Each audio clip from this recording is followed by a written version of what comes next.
स्वागत है आप सभी का। एफएम न्यूज देख रहे हैं आप और आपके साथ मैं हूं नितीशा बंसल। अस्पताल में बढ़ती मौत। दरअसल अस्पताल में दवाई ऐसी दी जा रही हैं जो एक्सपायर्ड है और ये कोई मामूली घटना नहीं है।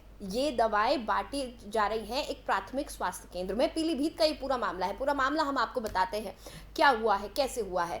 दरअसल एक शिकायती पत्र मिला है जिसमें शिकायतकर्ता का ये कहना है कि उसे एक्सपायर्ड दवाई दी गई और शिकायतकर्ता एक महिला है जो कि 8 माह की गर्भवती है। अब इस 8 माह की गर्भवती को अगर इन एक्सपायर्ड दवाओं की वजह से कोई रिएक्शन हो जाता है या उसके बच्चे को कोई नुकसान पहुंचता है तो उसकी जिम्मेदारी किसकी होगी।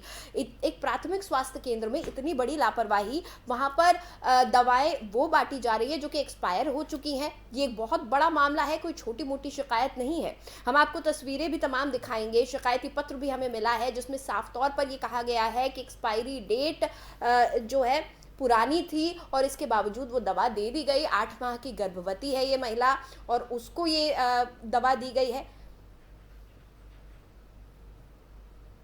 और आप सोचिए कि न जाने कितने और मरीजों को ऐसी ही एक्सपायर्ड दवाएं बांट दी गई होंगी यहां से।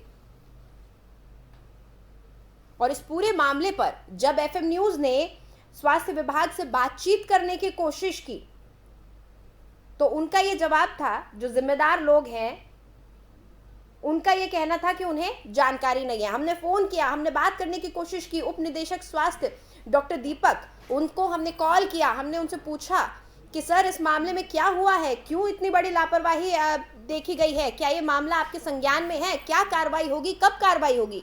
तो डॉक्टर दीपक जो कि उप निदेशक हैं स्वास्थ्य, उन्होंने कहा मुझे जानकारी नहीं है। उनके संज्ञान में अब तक ये मामला ही नहीं आया है, जबकि इस मामले में शिकायती पत्र भी दे दिया गया है और शिकायतकर्ता का साफ तौर पर कहना है कि एक्सपायर्ड दवा दी गई है। वो एक्सपायर्ड दवा का जो पत्ता है वो भी उन्होंने दिखाया है, बाकी की दवाएं भी उस एक्सपायर्ड जो दवाइयां हैं वो भी पत्र के साथ दी गई हैं। लेकिन इसके बाद भी डॉक्टर दीपक का जो कि उप निदेशक है स्वास्थ्य, उनका कहना है कि उन्हें इस बारे में कोई जानकारी नहीं है। अब जब आला अधिकारियों को, जब जिम्मेदारान को इस बात की जानकारी ही नहीं होगी तो फिर कार्रवाई कहां से होगी, कब होगी। ये कोई मामूली घटना नहीं है। एक गर्भवती महिला को दवाएं बहुत सोच समझ के संभाल के दी जाती हैं और अगर कोई आम जन, कोई गरीब जन प्राथमिक स्वास्थ्य केंद्र पर, सरकारी अस्पताल पर भरोसा नहीं कर सकता तो किस पर करेगा। लोग अस्पताल में जाते हैं ये सोचकर कि उन्हें दवाइयां मिलेगी। जो गर्भवती महिलाएं जो दवाइयां बाहर से नहीं ले सकती, वो तमाम दवाइयां अस्पताल में उपलब्ध होती हैं। जिस तरह की जो प्रिकॉशंस लिए जाने चाहिए वो इस अस्पताल में नहीं लिए जा रहे। गर्भवती महिला को अगर सर्दी जुकाम बुखार होता है उसके लिए भी वो ऐसे ही कोई दवा नहीं ले सकती। और यहाँ पर तो जो कैल्शियम की गोलियां दी जा रही हैं, जो मल्टीविटामिन्स दिए जा रहे हैं, जो महिला को उसके गर्भधारण के दौरान उसको जो तमाम दवाइयां खानी हैं, उसकी डिलीवरी से पहले जो उसको अपनी सेहत का ख्याल रखना है, उसमें इतनी बड़ी लापरवाही बरती जा रही है। आप देख सकते हैं एक 8 माह की गर्भवती को एक्सपायर्ड दवाइयां दी गई हैं। इस मामले में कुछ भी हो सकता था, किसी प्रकार का रिएक्शन हो सकता था, उसके बच्चे को कोई दिक्कत हो सकती थी, लेकिन इस सब की परवाह स्वास्थ्य विभाग को नहीं है। प्राथमिक स्वास्थ्य केंद्र की हम आपको तस्वीरें भी दिखा रहे हैं जहां पर इतनी बड़ी लापरवाही बरती गई है। और हमने आपको बताया किस तरह से उपनिदेशक डॉक्टर दीपक ने साफ ये कह दिया कि उन्हें इस मामले की जानकारी ही नहीं है।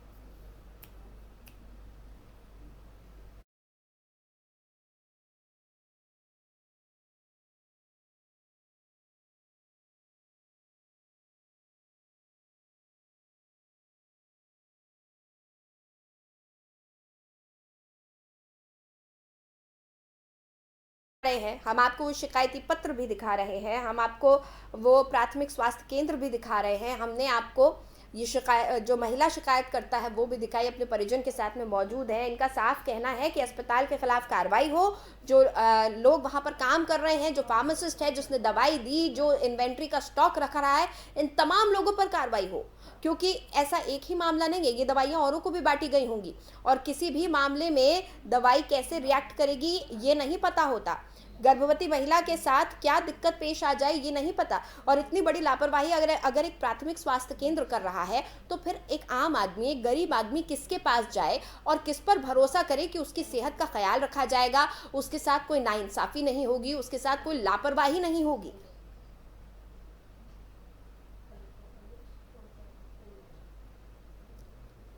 और इसी पर बातचीत के लिए हमारे साथ खास मेहमान भी जुड़ेंगे। हमारे पास कुछ पैनलिस्ट हमारे साथ जुड़ने वाले हैं, उनसे हम बातचीत करेंगे और कोशिश करेंगे ये जानने की कि इस पूरे मामले में क्या हुआ।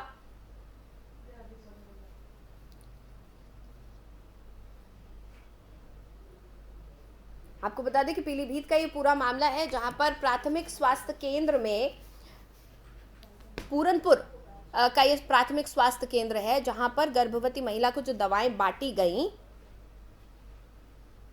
वो एक्सपायर्ड थी और न जाने कितने और मरीजों को एक्सपायर्ड दवाइयां दी गई होंगी। कौन कौन सी दवाइयां एक्सपायर्ड है ये भी नहीं पता।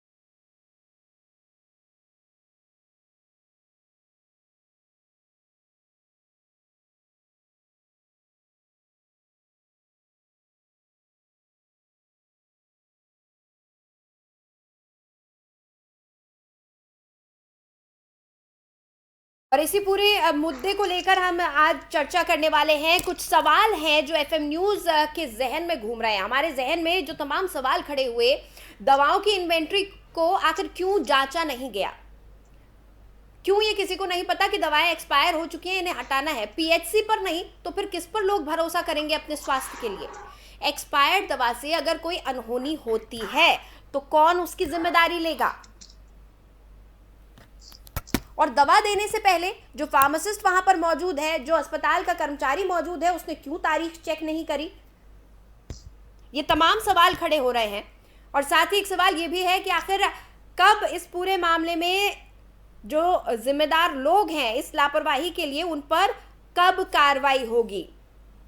तो इन्हीं सवालों के इर्द गिर्द आज की हमारी ये चर्चा रहेगी। हमारे साथ कुछ मेहमान भी जुड़ चुके हैं, साथ ही मेरे सहयोगी भी मेरे साथ जुड़े हुए हैं। मेरे साथ अमित कुमार मिश्र मेरे सहयोगी पीलीभीत से जुड़े हुए हैं, जो इस पूरे मामले पर नजर बनाए रखे हुए हैं। साथ ही मेरे साथ नाहिद अकील हैं, जो कि एक सामाजिक कार्यकर्ता है। डॉक्टर रेखा कुमारी भी मेरे साथ जुड़ी हुई हैं, स्त्री रोग विशेषज्ञ हैं। बहुत बहुत स्वागत है आपका।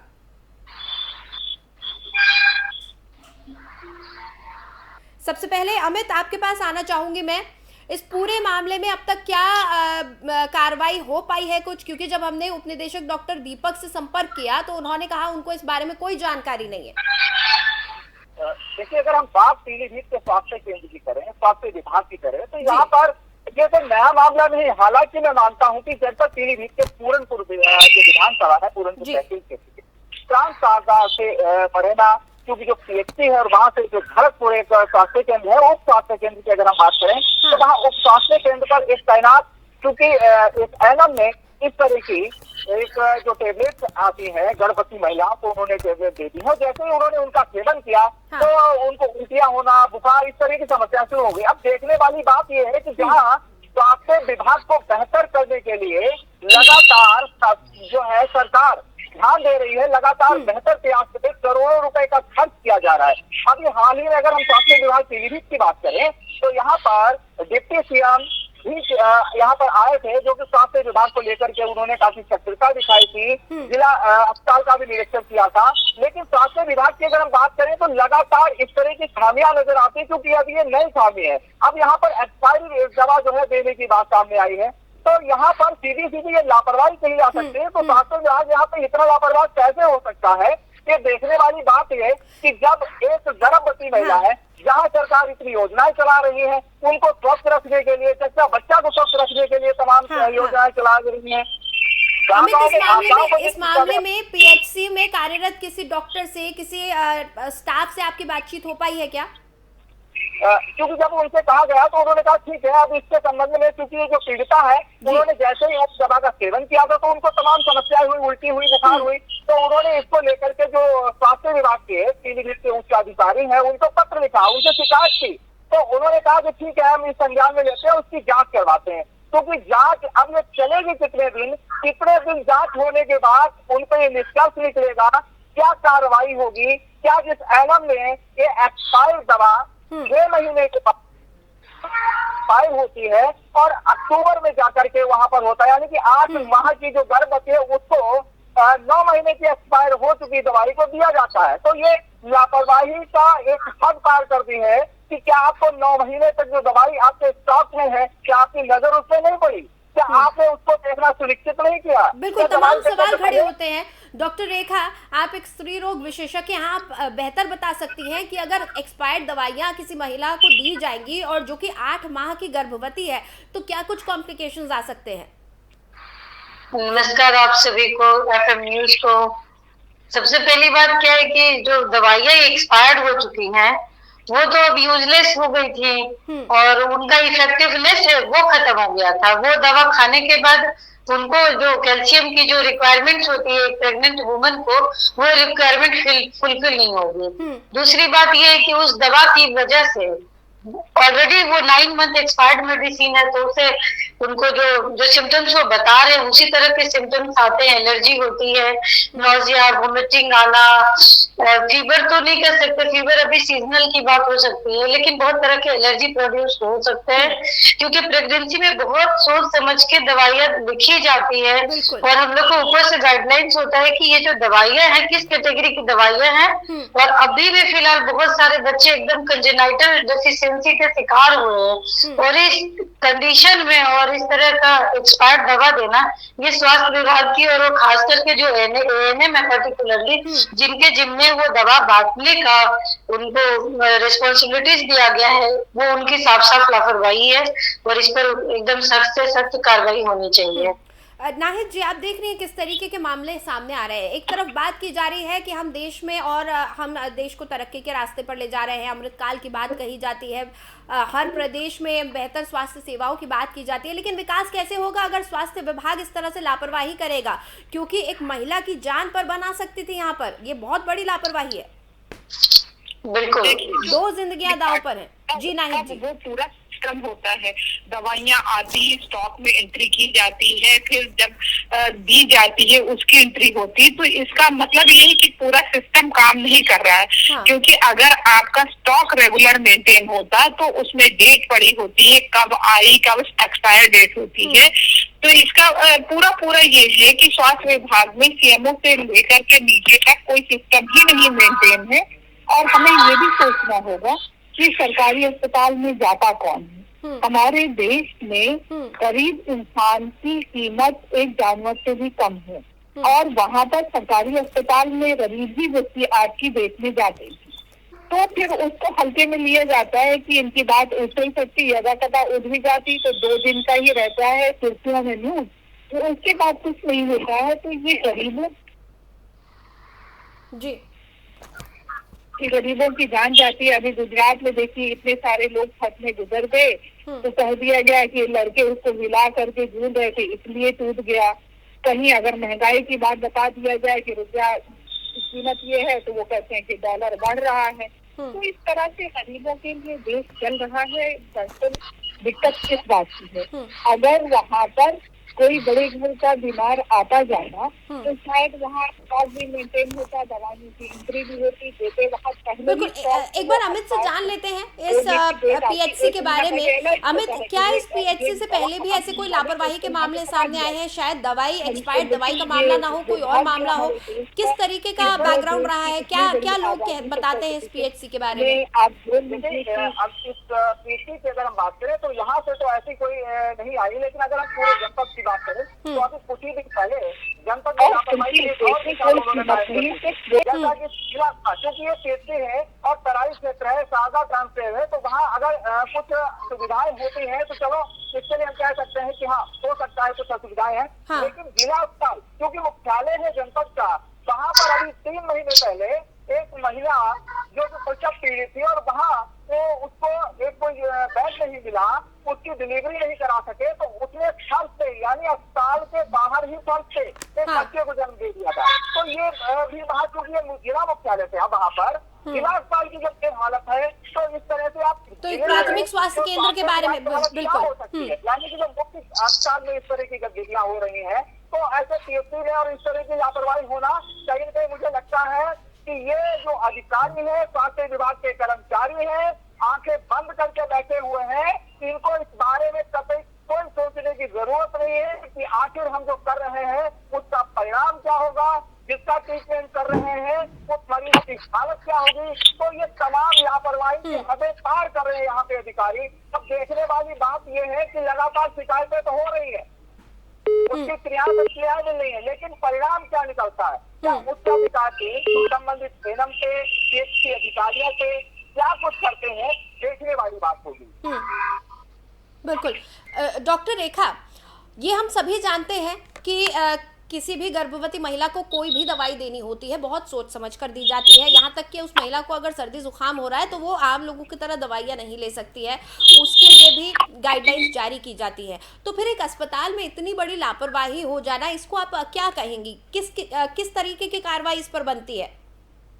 सबसे बड़ी बात है कि दवाई जो एक्सपायर्ड है, और जैसे कि उन्होंने जो सामाजिक कार्यकर्ता हैं जो बता रही थी कि पूरा एंट्री मेंटेन होता है, मेडिसिन की जो स्टॉक आती है गवर्नमेंट के थ्रू, राज्य सरकार की ओर से जो मेडिसिन आती है पूरा स्टॉक मेंटेन होता है और एक्सपायर्ड मेडिसिन को डिस्कार्ड किया जाता है। फिर उसके बावजूद भी 1-2 महीने एक्सपायर्ड होना मान लिया जाता है, हाँ ठीक है एक्सपायर्ड है, उसको स्टॉक से हटाया गया। खुद एएनएम खुद पढ़ी लिखी थी, वो पढ़ते हुए देखते हुए उनके मेडिसिन बांटने की जिम्मेवारी थी और उनके ऊपर कार्रवाई तो पूरी बनती ही है, क्योंकि उनकी वजह से पूरा एक मेडिकल फ्रेटर्निटी बदनाम होता है। किसी एक बंदे की अगर वो सही से अपने जवाबदेहिता को नहीं कर पाता है तो उस वजह से पूरा सिस्टम बदनाम होता है। ऐसा नहीं है सामुदायिक केंद्र में बढ़िया इलाज होता है। यहाँ पर है, ये तो एक कैल्शियम की गोली है, हो सकता है कोई लाइफ सेविंग ड्रग हो, उसकी भी जब इन्वेंट्री नहीं मेंटेन हो रही तो आप किसी भी दवाई की जिम्मेदारी नहीं ले सकते, किसी भी ट्रीटमेंट की जिम्मेदारी नहीं ले सकते हैं। बिल्कुल, इसीलिए होता क्या है ना कि जब कोई मेडिसिन, एक तो अभी सिस्टम है कि आशा बहनें जो होती हैं, जो सहिया होती हैं, ये लोग मेडिसिन डिस्ट्रीब्यूट करती हैं। पहले क्या होता है कि डॉक्टर मेडिसिन प्रेस्क्राइब भी करते हैं, उसके बाद उसको कैसे खाना है ये बताते हैं, और इनफैक्ट मेडिसिन देखते भी हैं। जिस पेशेंट को समझ में नहीं आया वो डॉक्टर के पास जाता है और मेडिसिन समझता है किसे कैसे खाना है। लेकिन ये जो इस तरह का जो सिस्टम चल रहा है कि कैल्शियम की गोली, आयरन की गोली, इसके मुझे लगता है 6 मंथ बिफोर भी एक्सपायर्ड आयरन की गोली डिस्ट्रीब्यूट हुई थी कहीं, मैं रिकॉल नहीं कर पा रही हूँ कहाँ वो जगह था, लेकिन इस तरह का वाक्य होता है। एएनएम हो गई, आशा कार्यकर्ता हो, ये इस तरह की मतलब जो भी यही रिस्पॉन्सिबिलिटीज उनके द्वारा कहीं ना कहीं इंफॉर्मेशन आती है। नाहिद जी, हम लगातार देख रहे हैं ऐसी घटनाएं सामने आ रही है, कहीं पर महिलाओं को, गर्भवती महिलाओं को अस्पताल के दरवाजे पर डिलीवरी करनी पड़ती है, कहीं उन्हें बेड नहीं मिल पाता है, वो अपने बच्चे को लेकर ज़मीन पर लेटी हुई हैं, अब यहाँ पर एक्सपायर्ड दवाइयाँ दी जा रही हैं। ऐसा लग रहा है कहीं ना कहीं अब भी स्वास्थ्य भी पिछड़ा हुआ है और साथ ही महिलाओं के लिए जो सुविधाएं होनी चाहिए वो अभी नहीं आ पाई हैं। हमारे समाज में अभी भी जो रोड़ा है विकास में वो यही है। नहीं, आपने बिल्कुल सही कहा है, मैं आपकी बात से एग्री करती हूँ, लेकिन एकदम टॉप लेवल पे है। लोग फॉरेन से आकर यहाँ मेडिकल टूरिज्म के लिए आते हैं। यहाँ प्राइवेट हॉस्पिटल्स को प्रमोट किया जा रहा है। जो डॉक्टर रेखा, वो क्रीम लेयर है जो विदेश से भी यहाँ आ जा रही है, लेकिन हम अपने देश के लोगों को ही सुविधा नहीं मुहैया करवा पा रहे हैं। बिल्कुल, ये जो कॉर्पोरेट सिस्टम, कॉर्पोरेट हॉस्पिटल्स जो जैसे जलकुंभी बढ़ती है हमारे देश में, मेडिकल टूरिज्म एक बहुत बड़ी इंडस्ट्री बन चुका है, लेकिन बेसिक सुविधाएं नहीं मिल पा रही है। नाहिद जी इस चीज को बेहतर समझ सकती है। नाहिद जी, आप बहुत सारे लोगों से मिलती रहती होंगी, कितना आपको लग रहा है अभी स्वास्थ्य विभाग को कितना काम करने की जरूरत है कि अगर बनना है तो? जी नाहिद जी। मैं ये कह रही हूँ कि देखिए, हमारे यहाँ 2 तरह के लोगों को खड़ा किया गया, देश ने बांट रखा है 2 भागों में, एक अमीर लोग, एक गरीब लोग। और अमीर लोगों के लिए प्राइवेटाइजेशन को प्रमोट किया जा रहा है, चाहे वो प्राइवेट स्कूल हो, चाहे वो प्राइवेट हॉस्पिटल हो, वहां पर अमीर लोग सुविधाएं ले रहे हैं जिनके पास पैसा है। और जो गरीब लोग हैं वो सरकारी जो मशीनरी है उसको खुद इतना ज्यादा डिमोनेटाइज कर रही है कि लोग उसको गलत मानते हैं कि नहीं सरकारी अस्पताल में नहीं जाना चाहिए इलाज। अरे वो अगर आपका दुरुस्त हो तो ये मशरूम की तरह जो हर दूसरा आदमी अस्पताल खोले बैठा हुआ है वो लपट ना आए। तो ये हमारा जो मैकेनिज्म है जो देश को भागों में बांट रखा है ये नहायत नुकसानदेह है देश के लिए। तो आम जनता इस पूरे मामले में क्या करे, क्योंकि अब ऐसा लग रहा है सरकारी अस्पताल की इतनी लापरवाहियां सामने आ चुके हैं, इतने मामले तमाम सामने आ चुके हैं कि लोगों का वाकई भरोसा उठ चुका है। आप किसी भी व्यक्ति से आम जन से जाकर पूछिए, अक्सर लोग यही कहते हैं कि सरकारी अस्पताल में हमें नहीं दिखाना, नहीं है भरोसा। नहीं, आम आदमी की भी जिम्मेदारी ये है ना कि आम आदमी चुनाव को वो समझता नहीं है, खाली वो अपनी जाति से लेकर के देखता है। जब इलेक्शन आता है तो वो सोचता है कि कोई ब्राह्मण हो तो कोई यादव हो तो कोई हमारी जात का हो, उसको निष्पक्ष होकर के चुनना चाहिए कि जो हमें सुविधाएं दे सके। इलेक्शन के टाइम तो सब एकदम अफीम के नशे में होते हैं। उनको सही सरकारें अगर चुनेंगे, सही लोगों को चुनेंगे, पढ़े लिखे लोगों को चुनेंगे, दबंग को नहीं चुनेंगे, तो फिर उस तरह की सरकारें काम भी करेंगी जनता के हित में। लेकिन जनता सवाल ही नहीं उठाती। भाई दुख दर्द उठाने वाले लोग कितने हैं, बहुत ज्यादा हैं। अगर यूनाइट हो के वो सवाल करें अपने यहाँ के, अगर पीलीभीत का मामला है तो वरुण गांधी को घेरें, वहाँ के सांसद है कि क्यों ऐसा हुआ। वरुण गांधी तो बहुत खुल के अपने सरकार के खिलाफ भी बोलते हैं, लेकिन लोग यही तक सीमित है कि हमारा केस तुम्हारा केस आज तुम्हारे साथ है, कल उनके साथ होगा, परसों किसी दूसरे के साथ होगा। तो इसलिए लोगों को जो मिडिल क्लास के लोग हैं उनको यूनाइट होना चाहिए, अकेले नहीं ग्रुप में आवाज उठाना चाहिए। अपने यहाँ के डीएम को घेरे, अपने यहाँ के सांसद से सवाल करें। घेरने का मतलब ये नहीं कि आप हमेशा प्रोटेस्ट चिट्ठी लिखे, सामूहिक साइन करें और ले जाकर के दें, सांसद को दें, सुनवाई नहीं हो तो आरटीआई डालें, लेकिन कितना एक्टिव होना चाहिए। जिन जिन इलाकों में सिविल सोसाइटी के लोग हैं वहाँ के लोग अगर अच्छा काम कर रहा है वो, लेकिन एक आम आदमी के पास सामने तो बहुत सारे सवाल है ना। रोटी कपड़ा और मकान जुटाना उसकी पहली प्राथमिकता है। अगर वो इतनी कार्रवाइयों में लगेगा तो वो कैसे आगे बढ़ पाएगा? क्या कुछ सिस्टम की जिम्मेदारी नहीं बनती? क्योंकि ये जो पूरा मामला है इसमें जो सरकारी नौकरी पाकर बैठ गए हैं उनकी लापरवाही नजर आ रही है। उनके खाते में हर महीने तनख्वाह आ रही है, लेकिन उनको अस्पताल में जो खाता मेंटेन करना है दवाइयों का, उसकी तरफ उनका बिल्कुल ध्यान नहीं है। उनका बैंक में जो खाता है वो तो मेंटेन्ड है। जी देखिए, होता क्या है ना कि जो सरकारी मुलाजिम होते हैं, अब जैसे हमारे यहाँ डीएम है, डिस्ट्रिक्ट कलेक्टर कहा जाता है, क्यों नहीं लोक सेवक कहा जाता है? लोक सेवा आयोग का लोक सेवक नहीं, उसके दिमाग में हमेशा रहता है कि यहाँ के तो मुखिया ही है, तो उसको वो जनता का नौकर होता है, जनता के टैक्स से उसको तनख्वाहें मिलती। मैं अपना उदाहरण दूं, बाराबंकी में डीएम गरीब लोगों का राशन कार्ड नहीं बना रहा था। हम 12 को लेके पहुंच गए, कहते आप गरीब नहीं लगते, तो हमने कहा आप पढ़े लिखे नहीं लगते हैं। फिर उनका ट्रांसफर लोगों ने मिलकर करवाया, दूसरा डीएम आया, वो समझ गया कि यहाँ दाल नहीं जलेगी, तो वो खटाखट काम करने लगा। तो जनता को यूनाइट होना चाहिए। डर के कब तक दिए कि वो बड़कुआ आदमी है, वो साहब है, उनके खिलाफ कैसे बोल सकते? आप ही की करने के लिए आया बैठा हुआ है डीएम जिले का। अगर सीएमओ बैठा है तो वो आपके टैक्स के पैसे से तनख्वाह ले रहा है, गाड़ियों से घूम रहा है। लेकिन हर जगह इतनी अवेयरनेस नहीं है। 2 तबके बना दिए हैं देश में, एक गरीबों के एक अमीरों के। इससे जनता को उभारना चाहिए, सवाल करने चाहिए। ठीक है। अमित, इस पीएचसी में कितने लोग कार्यरत हैं? आपके पास जानकारी है कुछ उस बारे में? कितना स्टाफ है इस पीएचसी में? देखिए, अगर हम इस पीएचसी की बात करें तो यहाँ स्वास्थ्य विभाग की बस सिर्फ एक पीएचसी की बात क्या करें, लगभग यहाँ स्वास्थ्य विभाग में जिला अस्पताल तक में पूरे अधिकारी नहीं है, पूरे डॉक्टर नहीं है। क्योंकि जब यहाँ पर डिप्टी सीएम आए थे तो उनसे इस बात की शिकायत की गई थी कि यहाँ पर अधिकारी जो डॉक्टर्स हैं वो अपर्याप्त है, यहाँ पे बहुत कम संख्या है। तो सिर्फ मतलब सीधी सी बात हम ये कह सकते हैं कि यहाँ पर जो स्वास्थ्य विभाग के कर्मचारी हैं, जब एक जिला अस्पताल में पूरे नहीं है तो पीएचसी और पीएचसी जनपद में कई ऐसे उपकेंद्र भी है जहाँ पर ये पता ही नहीं है वहाँ क्षेत्रवासियों को कि यहाँ पर डॉक्टर आखिर है कौन। वहाँ एनएम जाती है, दवाई वितरित होती है, कभी हुई कभी नहीं हुई, तो इस तरह से बस काम चलाया जा रहा है। लगातार अपना वो प्रयास कर रहे हैं, हवा हवाई हो रही है और ये गतिविधियां सामने आती हैं। दूसरा, अगर हम बात कहें आम जनता की, तो आम जनता एक उच्च अधिकारियों को घेर कैसे सकती है? आम जनता के पास इतना वक्त कहाँ है?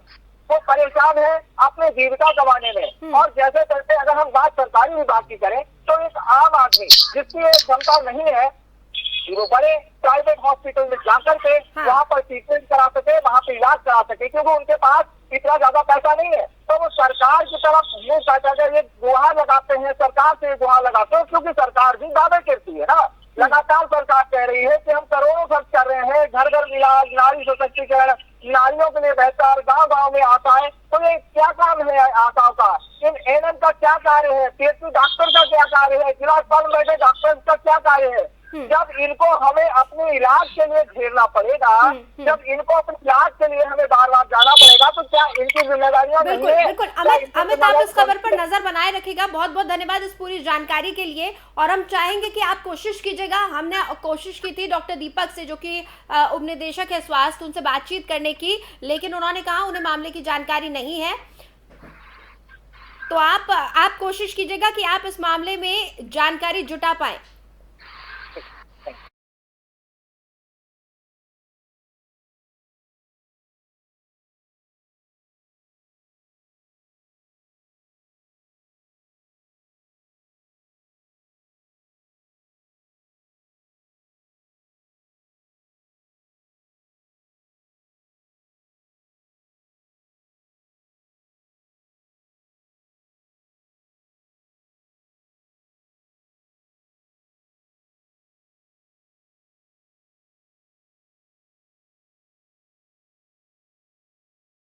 रेखा, आपका फाइनल कमेंट चाहूंगी मैं इस पर। जिस तरह का मामला ये सामने आया है, इस तरह की चीजें आगे ना हो, इसके लिए क्या कुछ किया जा सकता है? नीतिशा, सबसे बड़ी बात ये है कि जो मेडिसिन डिस्ट्रीब्यूट होता है, एएनएम को प्रॉपर ट्रेनिंग की आवश्यकता है कि वो बढ़िया से देखकर दवाई का वितरण करें। और जो भी पेशेंट उस मेडिसिन को लेते हैं और उनको भी मालूम है, न्यूज में देखते ही है स्वास्थ्य विभाग पीएचसी किस तरीके से वर्क कर रहा है, तो अपनी दवाइयां वो देखकर, एक्सपायरी डेट देखकर खाए, कोशिश करें। अगर ना समझ में आए तो जो पढ़े लिखे घर के जो व्यक्ति हैं उनसे समझकर दवा खाए, क्योंकि आपका जान है तो जहान है। और जो बच्चा पेट में घर में पल रहा है उसको भी नुकसान हो सकता था। यकीनन कुछ ना कुछ नुकसान तो हुए ही होंगे। हाँ जी। नाहिद जी, आपने बताया कि लोगों को खुद आगे आकर खड़ा होना पड़ेगा, लेकिन आखिर कब तक?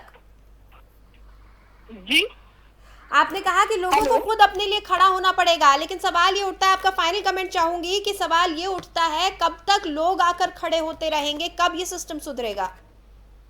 देखिए, देश अब बहुत खोखला हो चुका है और जब एक बाढ़ आती है तो सामान बचना होता है। गांव में आकर किसी एक व्यक्ति को बता दो तो 500 लोग भागे चले आते हैं सामान लेने के लिए। तो अपने अधिकार लेने के लिए भी उतना ही खड़ा होना पड़ेगा। सिर्फ आदत फकीरी की छोड़नी पड़ेगी कि कहीं बट रहा है, चाहे जहर भी बट रहा है तो भागे चले जा रहे हैं, तभी सुधरेगा। भाई किसी भी चीज को सुधारना है तो बिना सवाल के नहीं। मुझे अपना एक्सपीरियंस में बताती हूँ, बाराबंकी में सीएमओ ऑफिस में या हॉस्पिटल में रिजल्ट जाऊँ, वहाँ पर साफ खड़ा के कुर्सियों से उठ जाता था।